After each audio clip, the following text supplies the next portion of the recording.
Hey everyone, this is Paul Gale from paulgalenumber.com, and thank you for joining me today for video game news. It is June 24th, 2021, and these are the top stories of the day.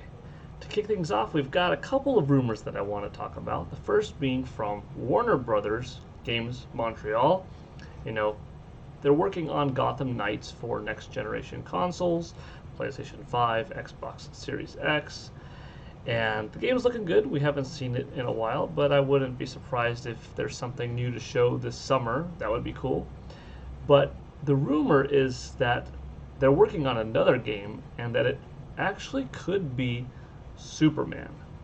Now, this is a rumor for now, but different reports are coming in that suggest something big is on the way. Something is definitely happening, but that it might be Superman. Now, I don't want to get my hopes up because Superman is my personal favorite character in all of superhero-dom, right?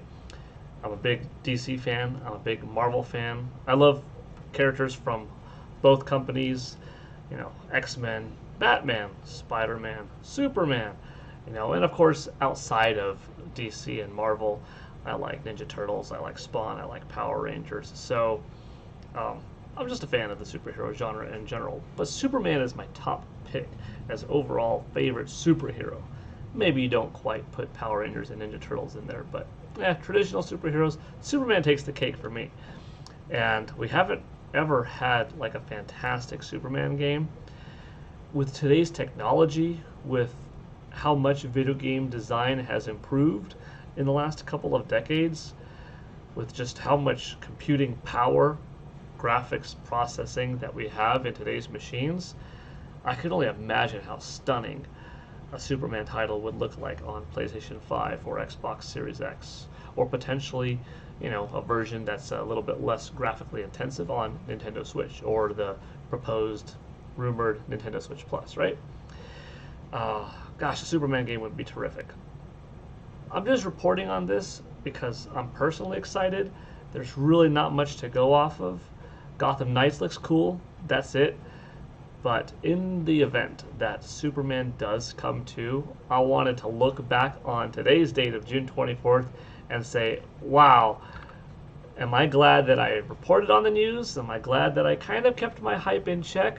Because, this might come out a few months from now, Warner Brothers event this summer, and it's another Batman game, or it's another spin-off title with Catwoman involved, and it's her origin story in a full-on Catwoman game. It could be something completely different. It could be a Swamp Thing origins title, which Swamp Thing would be really cool, but I don't think it's a big enough property for Warner Brothers to put a ton of investment in. Then again, nowadays it's the time to branch out. If you have a successful studio and a great IP, and you could kind of create a video game universe around a set of characters, like I said, now's the time to do so. Insomniac with 2 Spider-Man games successful back-to-back. I would love to see them take on Black Panther, or give me a Captain America from Civil War, or I should say from World War II era. Origin film, or something bouncing back in time. Create something big and powerful.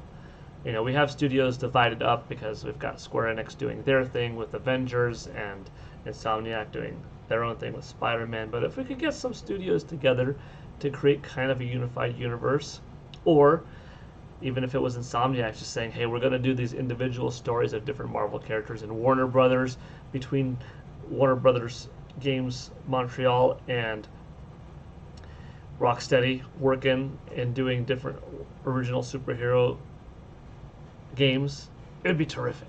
So Superman is cross my fingers. I hope that's the game. I hope it's done well. Don't worry about Superman being overpowered. You have the chance to make him fly fast, and more so than him getting hurt, it's not saving people in time. It's a big game in a big scope, the way I see it, and he's flying between planets and blasting through the speed of light, getting to a galaxy. Or even if it's just on Earth, it's literally the whole globe, and it's going to and from locations and trying to manage things. And it's sort of a natural disaster type of thing, saving people from being hurt, being killed by bad guys. Once in a while, a larger threat that actually comes in, that you have a giant chaotic fight between Superman and a foe like Doomsday or Brainiac or Darkseid or something like that. You could have some kind of poison elements of bad guys using kryptonite bullets, kryptonite gas, poison ivy, mind control, breaking through things. I don't know, you could make it creative. The right team, the right fans, we've got the hardware right now that you could blow this thing up and make something that would just wow everybody. But anyways, I don't want to get too much into speculation talk. I just wanted to report on the rumor and share some of what I think might come. Moving along in video game news, another rumor. Today's going to start off with rumor, like I said, and that is that a Ghost of Ikishima title, kind of a spin-off slash sequel in a way to Ghost of Tsushima, 2020's big hit, one of the big hits from the year, could be coming to PS4 and PS5 this fall.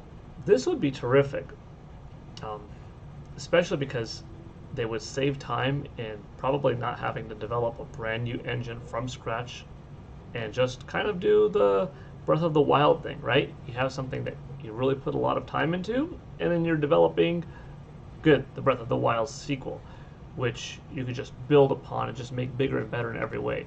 Ghost of Tsushima, all of the time went into developing that game. You don't have to build up from scratch.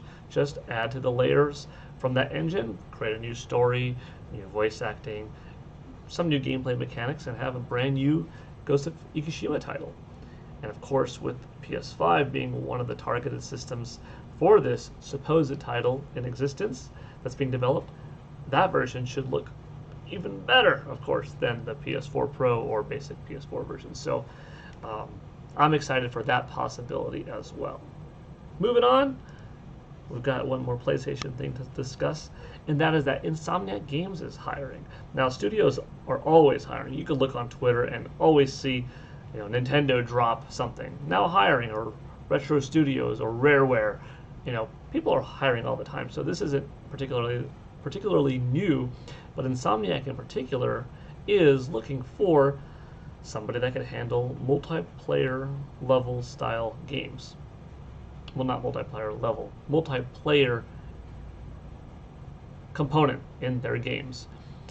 So what could be multiplayer? Just speculation, a brand new game, a completely new IP? Would it be too late to integrate something multiplayer in the Spider-Man 2 title that we all believe is to be in the works? Surely if that game was going to be a two-player co-op kind of game, Peter Parker and Miles Morales swinging throughout the city together, having some kind of online story mode campaign, that would have to be done earlier, right? If that game's in development, not being integrated now. So this could be a brand new title. Hard to say. Personally, I would love to see Insomniac, like I said earlier, take on Captain America during World War II era, or a Black Panther. I think that locale of Wakanda would look terrific. I'd love to see them handle that. Or an X-Men game. Gosh, would X-Men, probably my overall favorite Marvel IP is the X-Men universe. The good guys, the bad guys, the designs, the stories, the powers, the power levels, the structure of the X-Men, costumes, everything. I love it. So that would be pretty sweet. Insomniac Games hiring someone specific that could handle multiplayer environments, situations, that type of design, to make a 4-player at once X-Men game work. So the rumor is, well, there is no rumor here. The speculation is X-Men, could that be a thing? Or maybe incorporating some kind of 2-player system in Spider-Man 2. But the fact is, hiring plenty of positions, and multiplayer seems to be something pretty important. Okay, finally today for video game news. It is Thursday, so we do have our video game software and hardware sales to report on from Famitsu. This is for week 25 of 2021, which occupies June 14th through June 20th. Thank you to Chris1964, as always, from the ResetEra.com forums. Let me get to it, all right? Number one is Nintendo Switch's Game Builder Garage, which had not too bad of a drop from the previous week, 56% drop. That's pretty high. I think that the word of mouth is holding on, And this game should have some good legs, especially as the titles that people show and continue to advertise and put online on Twitter and stuff like that and make available to fellow gamers to download. You don't have to be creative to create a game.